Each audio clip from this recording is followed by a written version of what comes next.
Así dice el Señor. Pero cuando Pedro vino a Antioquía, le resistí cara a cara porque era de condenar. Pues antes que viniesen algunos de parte de Jacobo, comía con los gentiles, pero después que vinieron se retraía y se apartaba porque tenía miedo de los de la circuncisión. Y en su simulación participaban también los otros judíos, de tal manera que aún Bernabé fue también arrastrado por la hipocresía de ellos. Pero cuando vi que no andaban rectamente conforme a la verdad del Evangelio, dije a Pedro delante de todos: si tú, siendo judío, vives como los gentiles y no como judío, ¿por qué obligas a los gentiles a judaizar? Nosotros, judíos de nacimiento y no pecadores de entre los gentiles, sabiendo que el hombre no es justificado por las obras de la ley, sino por la fe de Jesucristo, nosotros también hemos creído en Jesucristo para ser justificados por la fe de Cristo y no por las obras de la ley. Por cuanto por las obras de la ley nadie será justificado. Y si buscando ser justificados en Cristo, también nosotros somos hallados pecadores, ¿es por eso Cristo ministro de pecado? En ninguna manera, porque si las cosas que destruí, las mismas vuelvo a edificar, transgresor me hago. Porque yo por la ley soy muerto para la ley, a fin de vivir para Dios. Con Cristo estoy juntamente crucificado, y ya no vivo yo, mas vive Cristo en mí. Y lo que ahora vivo en la carne, lo vivo en la fe del Hijo de Dios, el cual me amó y se entregó a sí mismo por mí. No desecho la gracia de Dios, pues si por la ley fuese la justicia, entonces por demás murió Cristo. El contexto de nuestro pasaje es la guerra decretada por Dios en Génesis 3:15 entre Satanás y sus aliados contra Cristo y sus aliados. Satanás y sus aliados tratan de destruir la verdad que Cristo y sus aliados proclaman para salvar a los pecadores. Cristo usa a Pablo y Satanás usa a los falsos creyentes judaizantes, a quienes envió a Galacia a tratar de convencer a los gálatas de que la salvación es por la fe en Cristo, más guardar ritos como la circuncisión y otros ritos de la ley ceremonial judía. Pablo reacciona ante este ataque con furia antijudaizante, que ya vimos en capítulos anteriores, y continúa en los capítulos 1 y 2 defendiendo el origen y autoridad divina de su apostolado. Y para su defensa usa un relato selectivo de hechos principales de su vida desde su conversión, hechos que tienen un efecto antijudaizante. Pablo relata básicamente 3 hechos de su vida desde su conversión que tienen efecto antijudaizante. Relata lo sucedido en un primer viaje a Jerusalén, ya visto en exposiciones anteriores. Luego relata un segundo viaje a Jerusalén 14 años después, también ya visto en exposiciones anteriores. Y ahora en nuestro pasaje relata el viaje de Pedro a Antioquía de Siria, en el cual Pablo tuvo que amonestarlo porque sus hechos favorecían la maldita doctrina judaizante. Ese es nuestro pasaje. El tema de nuestro pasaje es, pues, la pureza de la verdad vale más que mi propia vida o la de otros. La pureza de la verdad vale más que mi propia vida o la de otros. Y el título que le hemos puesto a la enseñanza en esta mañana es: cojea el elefante, pero no es judaizante. Cojea el elefante. Obviamente el elefante es el apóstol Pedro. Pedro es un gigante, un elefante, un gigante. Pero aún un hombre como él cojea. El miedo lo vence y hace cosas que pueden afectar grandemente el reino de Dios. Pero en su esencia, Pedro, aunque débil, sigue siendo un verdadero y un grande siervo de Dios. Así que cojea el elefante, pero no es judaizante. La palabra clave, o más bien la frase clave que utilizaremos en la exposición es pureza de la verdad. Pureza de la verdad. Y lo que veremos acerca de esta pureza de la verdad son dos cosas. Primero, la pureza de la verdad afectada, los versículos 11 al 13. Segundo, la pureza de la verdad defendida, los versos 14 al 21. Dos cosas muy sencillas sobre la pureza de la verdad. La pureza de la verdad afectada, 11 al 13, y la pureza de la verdad defendida, del 14 al 21. Estamos ubicados en la máquina del tiempo en el siglo I después de Cristo, pero este pasaje es para todos los siglos de la iglesia, incluido nosotros hoy en el siglo XXI. Veamos primero la pureza de la verdad afectada. Leamos de nuevo los versos 11 y 12. Pero cuando Pedro vino a Antioquía, le resistí cara a cara porque era de condenar. Pues antes que viniesen algunos de parte de Jacobo, comía con los gentiles. Pero después que vinieron se retraía y se apartaba porque tenía miedo de los de la circuncisión. Los hechos que afectan la pureza de la verdad son los siguientes. Pedro viajó a Antioquía. Pedro comía comida prohibida para judíos.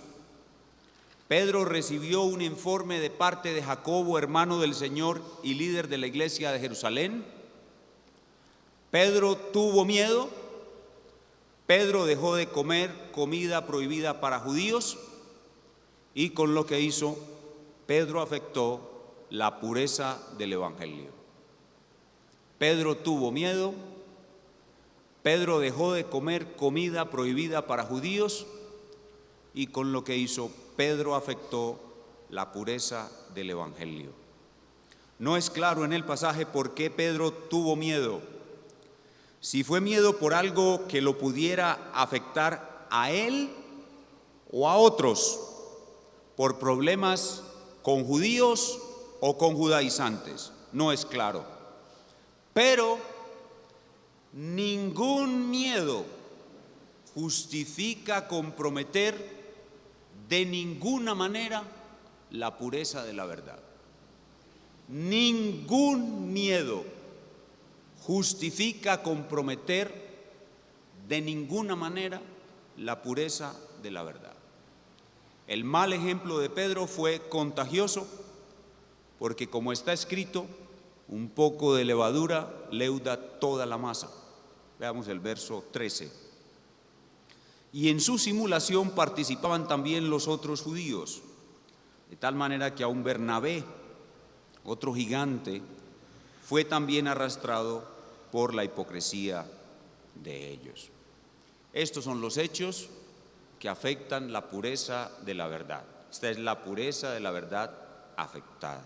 Pero Dios siempre tiene un campeón, un hombre valiente que está en coraje y valentía, perfectamente en comunión con Cristo, que tiene la luz de la verdad en grado sumo y el poder y la valentía para defenderlo. Y ese es Pablo, el grande apóstol a los gentiles. Veamos en segundo lugar la pureza de la verdad defendida. En esta sección, Pablo amonesta a Pedro.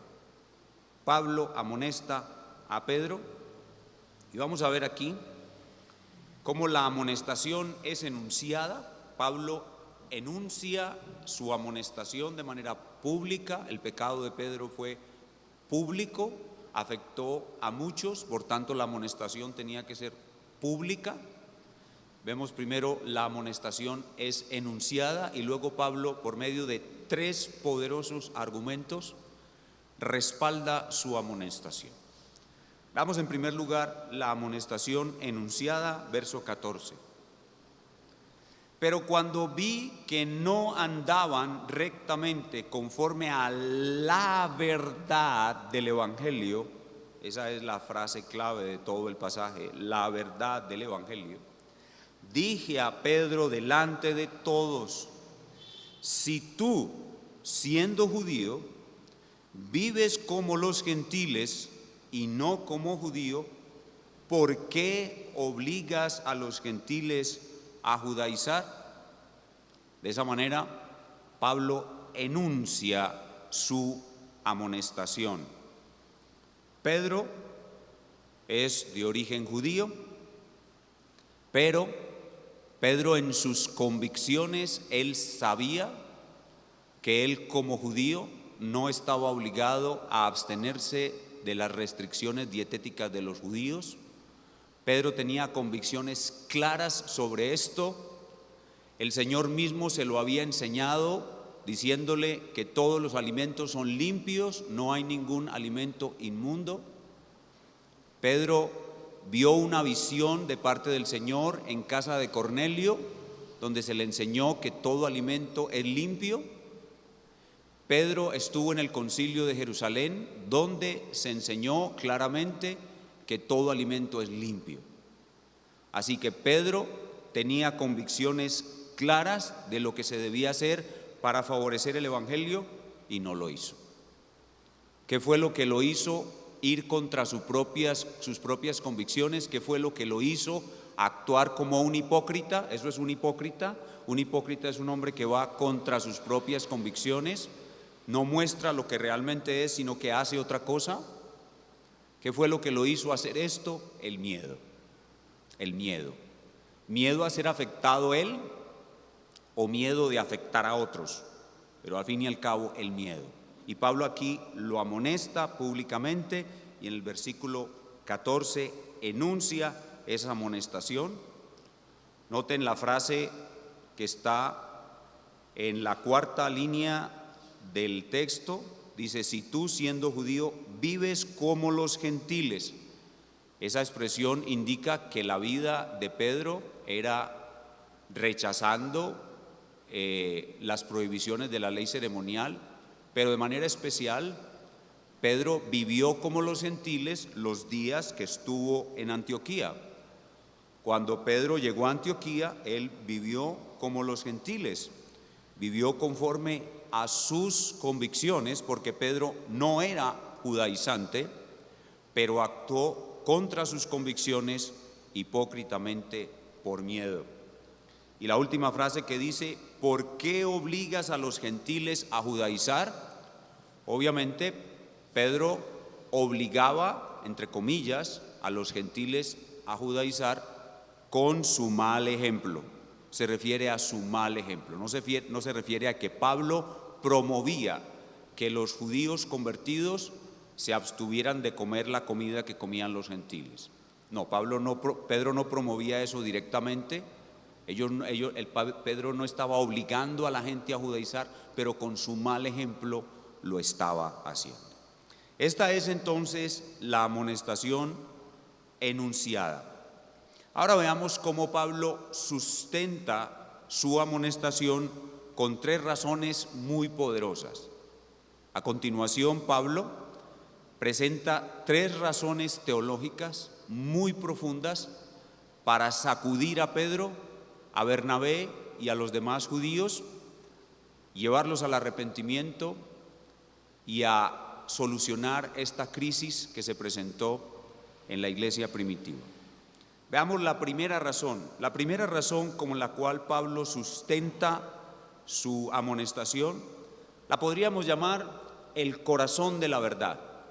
La primera razón con la cual Pablo sustenta su amonestación la podemos llamar el corazón de la verdad. En los versículos 15 y 16 vemos el corazón de la verdad, el verdadero evangelio de Cristo, que Pedro bien conocía, pero que Pablo aquí le recuerda en un tono enérgico y confrontacional.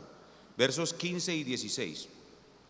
Nosotros, se refiere a Pedro, Bernabé, los demás judíos y Pablo mismo. Nosotros, judíos de nacimiento y no pecadores de entre los gentiles, los judíos llamaban a los gentiles pecadores por su ignorancia de la ley. Los judíos conocían la ley y por tanto ellos eran menos pecadores que los gentiles, y por esa razón, porque los judíos no pecaban por ignorancia, los gentiles sí. Entonces los judíos llamaban a los gentiles pecadores, y Pablo usa aquí esta terminología tan judía porque está hablando a judíos convertidos.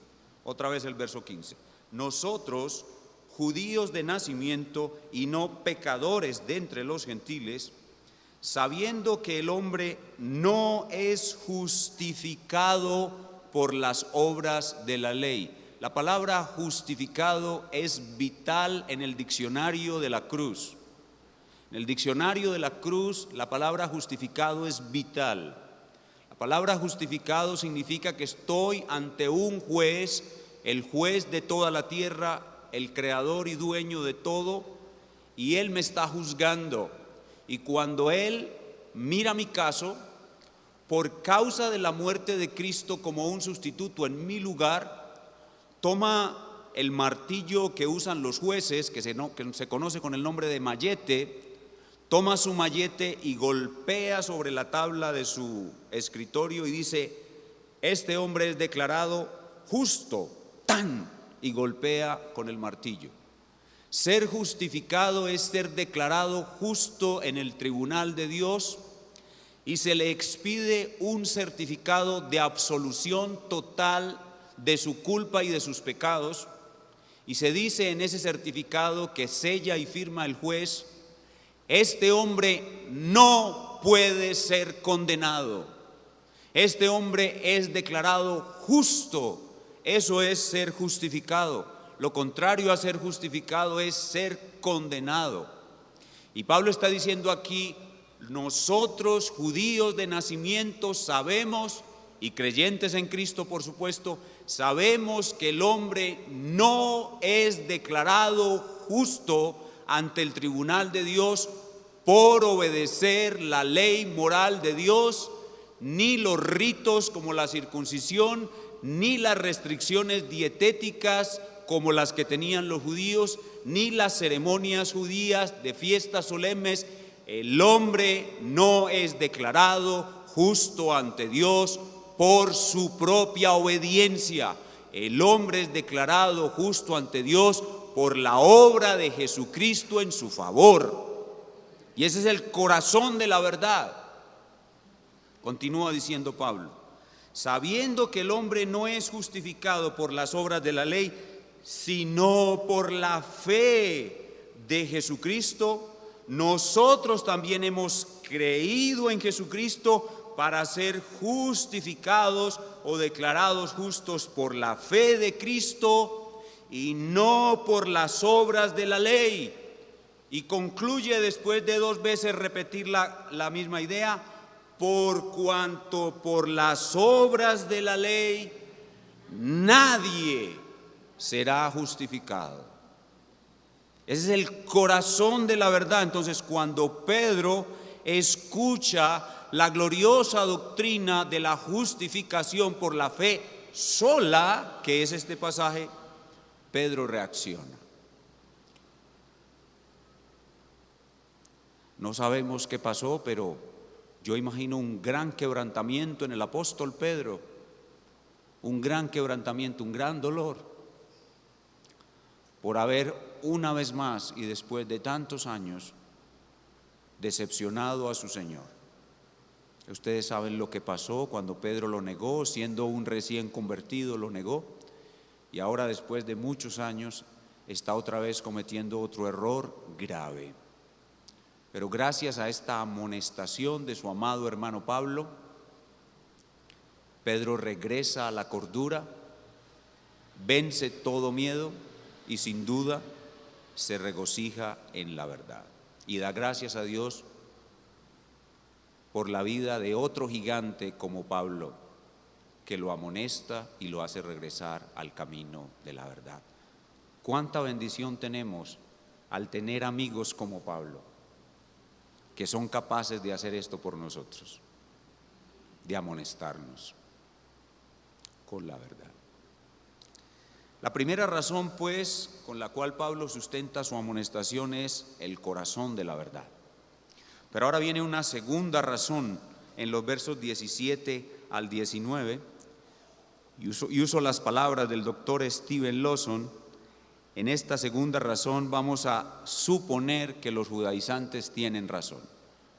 Esta segunda razón se elabora suponiendo que los judaizantes tienen razón. Vamos a leer los versos 17 al 19.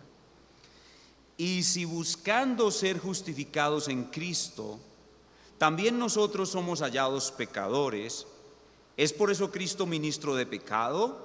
En ninguna manera. Porque si las cosas que destruí las mismas vuelvo a edificar, transgresor me hago. Porque yo por la ley soy muerto para la ley, a fin de vivir para Dios. Supongamos que los judaizantes tienen razón. Entonces el versículo 17 comienza diciendo: si buscando ser justificados en Cristo, suponiendo que los judaizantes tienen razón, estaríamos buscando ser declarados justos, creyendo en Cristo, pero además tratando de cumplir las ceremonias y ritos de la ley judía y de obedecer la ley moral. Si buscamos ser justificados en Cristo más esas otras cosas, también nosotros somos hallados pecadores, porque estamos siguiendo un sistema en el cual tenemos que esforzarnos por no pecar y absolutamente seguro vamos a pecar. Entonces es como si Cristo, supongamos que los judaizantes tienen razón y que Cristo nos enseñó este sistema, entonces Cristo nos enseñó un sistema de salvación que es una forma de justificación que nos lleva a pecar, que nos lleva al pecado. Entonces Cristo es como si Él hubiera sido un maestro de un sistema que nos lleva a pecar. Y eso es absolutamente abominable. Por lo cual Pablo utiliza esta expresión tan suya que dice: en ninguna manera, no se les ocurra. Eso es algo abominable. Cristo nunca nos enseñó ese sistema. Cristo nos enseñó un sistema de justificación en el cual nosotros ya somos perdonados de todos nuestros pecados. Entonces, este segundo argumento fortalece aún más la amonestación de Pedro. Pedro, tú no puedes favorecer un sistema que presenta a Cristo como si Él fuera un maestro de pecado. Y le añade ahí en este segundo argumento el verso 18. Porque si las cosas que destruí, ¿cuáles son las cosas que destruí? La justificación por obras, la justificación por obedecer la ley moral, buscar la justificación teniendo que cumplir el rito de la circuncisión, buscar la justificación teniendo que abstenerse de comidas como las comidas prohibidas a los judíos.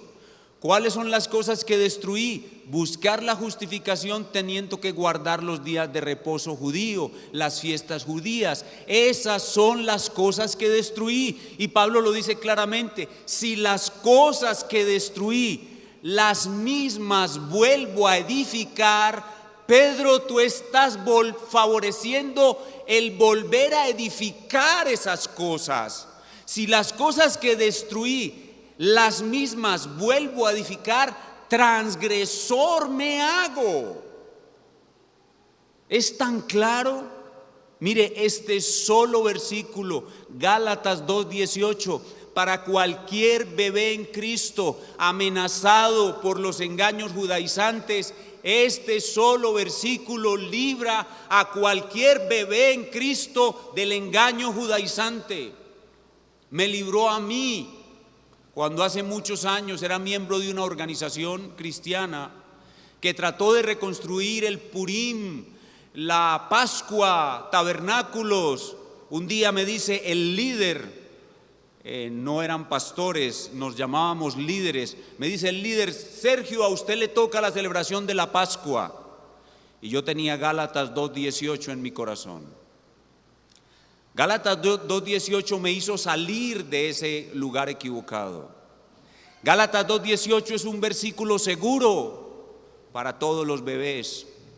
Bebés que están aquí, bebés en Cristo, niños espirituales, memoricen Gálatas 2:18. Es seguro para ustedes, los protege de la amenaza judaizante. Si las cosas que destruí, las mismas vuelvo a edificar, transgresor me hago. Todos conmigo a la voz de 3. 1, 2 y 3. Si las cosas que destruí, las mismas vuelvo a edificar, transgresor me hago. Y todo el pueblo responde. Pablo cierra este argumento que llamamos, supongamos que los judaizantes tienen razón, en el verso 19. Porque yo por la ley soy muerto para la ley. Es decir, yo estaba siguiendo la ley y cuando menos me di cuenta, el no poder obedecerla me sentenció a muerte. Pero cuando vine a Cristo, yo morí con Cristo y yo morí al tener que tratar de justificarme por obedecer la ley. Y por eso yo ahora estoy muerto para la ley. No que yo no busque obedecer la ley moral de Dios, no. Los creyentes verdaderos siempre vamos a buscar obedecer la ley moral de Dios, pero no como un medio para justificarnos ante Dios ni para agradar a Dios, sino como una forma de demostrar que hemos sido justificados y de que ya agradamos a Dios. Son dos cosas muy diferentes. Porque yo por la ley soy muerto para la ley como un medio de justificación a fin de vivir para Dios. Es la única manera de vivir agradando a Dios, no buscando ser justificados por la ley, ni buscando agradar a Dios por la ley, sino amando su ley, porque ahora soy justificado y ahora agrado a Dios. Nos falta la tercera razón que Pablo usa para fortalecer o respaldar su amonestación al apóstol Pedro. Y la tercera razón la vamos a llamar mi unión con Cristo. Mi unión con Cristo. La primera razón la llamamos el corazón de la verdad. La segunda razón la llamamos supongamos que los judaizantes tienen razón. Y la tercera razón la vamos a llamar mi unión con Cristo. Y es que en esta tercera razón Pablo nos muestra cómo su unión con Cristo en su muerte le trajo resultados maravillosos que aún perduran hasta el día de hoy. Vean conmigo los versos 20 y 21. Con Cristo estoy juntamente crucificado y ya no vivo yo, mas vive Cristo en mí. Y lo que ahora vivo en la carne, lo vivo en la fe del Hijo de Dios, el cual me amó y se entregó a sí mismo por mí. No desecho la gracia de Dios, pues si por la ley fuese la justicia, entonces por demás murió Cristo. Aquí hay tres frases maravillosas. La primera, con Cristo estoy juntamente crucificado. Pablo nos está recordando aquí algo que todos los cristianos tenemos que recordar con frecuencia, y es que cuando Cristo murió, nosotros estábamos unidos a Él.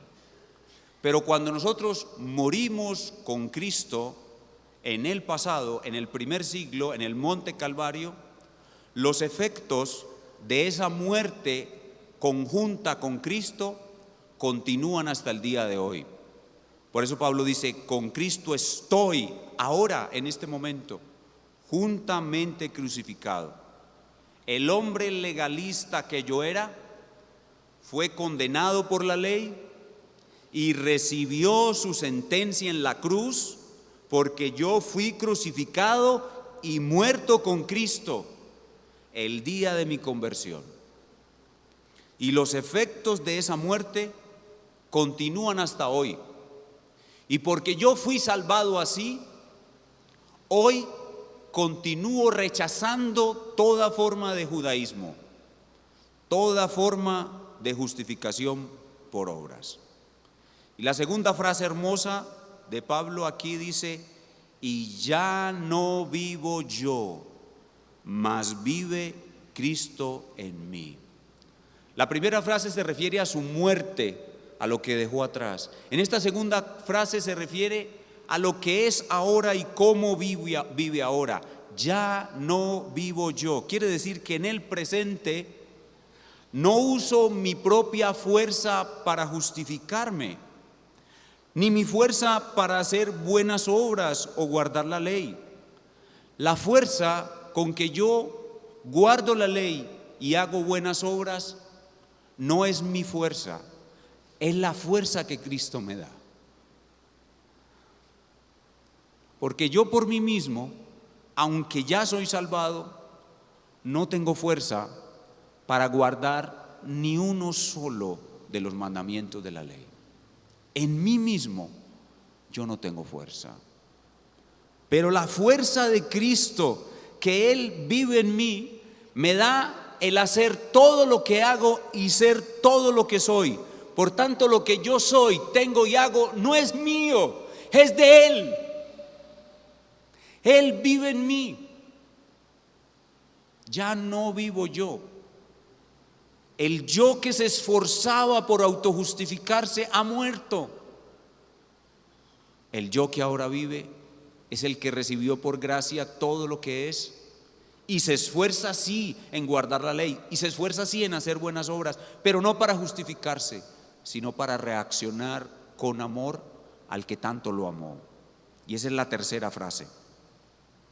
Dice, y lo que ahora vivo en la carne, lo vivo en la fe del Hijo de Dios, el cual me amó y se entregó a sí mismo por mí. La base de toda esta nueva vida es que Él me amó. Él me amó y se entregó a sí mismo por mí. Y cuando se entregó a sí mismo por mí en la cruz, hizo una expiación eficaz y logró una salvación perfecta para mí. Por eso lo que ahora vivo en la carne, todo lo que hago, lo hago no por fuerza, sino por fe. Yo estoy ahora en el sistema de justificación de la fe sola. Y porque siempre tengo presente que Cristo me amó y se entregó por mí para asegurarme tal justificación, una justificación perfecta, nunca doy lugar a contaminar esa verdad con obras. Siempre me mantengo en un sistema de justificación por la fe. Por eso dice, y lo que ahora vivo en la carne, lo vivo en la fe del Hijo de Dios. Sola fe. Y cierra con el versículo 21. No desecho la gracia de Dios. Si nosotros aceptamos que para ser salvos necesitamos fe en Cristo y algo más, estamos desechando la gracia de Dios diciendo que ella no es perfecta, que la cruz no es perfecta, que la cruz no es eficaz, que yo tengo que hacer un esfuerzo para añadirle a Cristo lo que Él hizo por mí. Entonces la cruz se convierte en algo ineficaz e inservible. Termina Pablo diciendo, pues si por la ley fuese la justicia, entonces por demás o en vano o para nada murió Cristo. Si aceptamos una justificación por fe más obras, hacemos la cruz algo totalmente vano e ineficaz. Pero si la cruz es perfecta, ninguna obediencia, sea de rito o de la ley, añade a mi salvación, son solo manifestaciones de que ya he sido salvado por una justificación perfecta, por la fe sola, por la obra de Cristo en la cruz. Esa es la enseñanza del pasaje, la pureza de la verdad afectada, la pureza de la verdad amonestada, con el corazón de la verdad, con supongamos que los judaizantes tienen razón y con la doctrina gloriosa de nuestra unión con Cristo. ¿Cuál es la aplicación de este pasaje a nuestras vidas? La aplicación es muy sencilla. En ningún siglo el verdadero evangelio debe estar mezclado con el más mínimo rasgo de judaísmo. En ningún siglo el verdadero evangelio debe estar mezclado con el más mínimo rasgo de judaísmo. Los invito, hermanos, a reconocer y a rechazar los anzuelos de los movimientos judaizantes de nuestra época. Son básicamente 3 anzuelos. Primer anzuelo, te dicen, el sábado no fue cambiado por el domingo, eso fue una artimaña de Constantino, el emperador romano. No creas eso. Investiga bien algo sobre Constantino y verás que en un estudio serio de historia, verás que eso es una infamia. Segundo anzuelo, te dicen, el nombre de Jesús debe ser pronunciado en hebreo. Si no pronuncias el nombre de Jesús en hebreo, Yahshua o Yehoshua, Dios no te oye. No creas eso. Ni siquiera el propio Señor Jesús pronunciaba su nombre en hebreo, porque Jesús hablaba arameo. Así que no creas eso. El Señor Jesús escucha su nombre cuando tú lo pronuncias en español, porque Él sabe todas las lenguas, no tiene necesidad que nadie le interprete, así que tú puedes pronunciar su nombre en cualquier idioma. Y tercer anzuelo, te dicen, mira este video. ¿Cuál es el título del video? Recuperando las raíces hebreas del cristianismo, y sale un señor que dice ser pastor cristiano, con la kipá, hablando como judío, vistiendo como judío y procurando atraparte en el judaísmo del siglo XXI. Aléjate de eso. ¿Cómo lo vas a hacer de aquí en adelante? Otra vez Gálatas 2:18 a la voz de 3. Vamos a ver si se lo aprendieron. 1, 2 y 3. Si las cosas que destruí, las mismas vuelvo a edificar, transgresor me hago. Muy bien, muy bien. Otro día se aplauden ustedes mismos. Segunda aplicación. Este pasaje nos muestra en el apóstol Pedro nuestra terrible debilidad.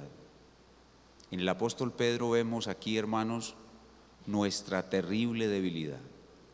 Cualquiera de nosotros, por miedo, puede negar a Cristo o afectar la pureza del evangelio. Cualquiera de nosotros aquí. Así que este pasaje nos humilla tremendamente. Si yo les pregunto a ustedes, a ver, Dairon, ¿usted a quién más se parece en este pasaje? ¿A Pablo o a Pedro? A Pedro. Los cobardes somos nosotros. Los Pablos son muy poquitos y yo espero que usted sea uno de ellos. En este pasaje vemos nuestra propia debilidad en Pedro, pero en este pasaje vemos la valentía que podemos llegar a tener en Pablo. Pablo es un ejemplo, por eso él dijo, todo lo puedo en Cristo que me fortalece. Ya no vivo yo, Cristo vive en mí. La vida que ahora vivo en la carne, la vivo en la fe del Hijo de Dios, el cual me amó y se entregó a sí mismo por mí. Si Él se entregó a sí mismo por mí, yo voy a entregar todo por Él. Así sea mi propia vida, mi propia vida o la vida de otro vale menos que la pureza de la verdad. Y si en algún momento tengo el privilegio de entregar mi vida por la pureza de la verdad, amparado en su gracia, en el nombre de Cristo, lo haré. Algún día lo haré. Si hay alguna persona aquí que no ha entregado su vida a Cristo, mi amigo, hoy escuchaste en el verso 16 el corazón de la verdad. Ningún ser humano puede ser declarado justo ante Dios por la obediencia a la ley de Dios ni por hacer buenas obras. Si tú has creído eso hasta hoy, estás creyendo algo que es mentiroso y maldito, que te va a llevar a los profundos infiernos. Arrepiéntete de creer que tú eres bueno, que tus obras buenas son realmente buenas porque no son más que trapos sucios de inmundicia ante Dios, y de que puedes llegar a ser declarado justo por tus propias fuerzas. Arrepiéntete de esa mentira maldita que viene del infierno, que envía Satanás y sus aliados para atacar la verdad que hoy has escuchado de Cristo y sus aliados, o sea, de nosotros. Arrepiéntete de esa herejía maldita y de todos tus pecados, y ven a la cruz. Mira al Salvador sufriente, muriendo por los pecados de muchos. Pídele perdón por tus pecados y cree en Él. Cree que Él resucitó de los muertos para salvar a viles pecadores como tú y como yo. Y sé salvo y sé feliz andando en la verdad pura que viene de Dios. Inclinemos nuestro rostro para orar. Espíritu Santo del Dios Trino, gracias por este evento que quedó registrado en esta epístola a los Gálatas, muy doloroso para el apóstol Pedro, muy honroso para el apóstol Pablo y demasiado provechoso para nosotros que buscamos resistir los ataques de los judaizantes del siglo XXI. Haz que todos los niños en Cristo que me escuchan queden adecuadamente protegidos contra la amenaza judaizante, como está escrito: si las cosas que destruí, las mismas vuelvo a edificar, transgresor me hago. Y si hay alguno aquí que todavía confía en sí mismo y en sus buenas obras, haz que venga muy arrepentido, con mucho dolor, confesando sus pecados. Haz que los pecadores confiesen sus pecados y vengan a la cruz. Produce un profundo dolor por el pecado y que los pecadores vengan arrepentidos, gimiendo a los pies de la cruz. Estamos listos para recibir a esos bebés y prepararlos y enseñarlos en toda la verdad. Espíritu Santo, trae salvación a los pecadores en este tiempo. Estamos listos para recibirlos. Tráelos, te suplicamos, en el nombre de Jesucristo. Amén.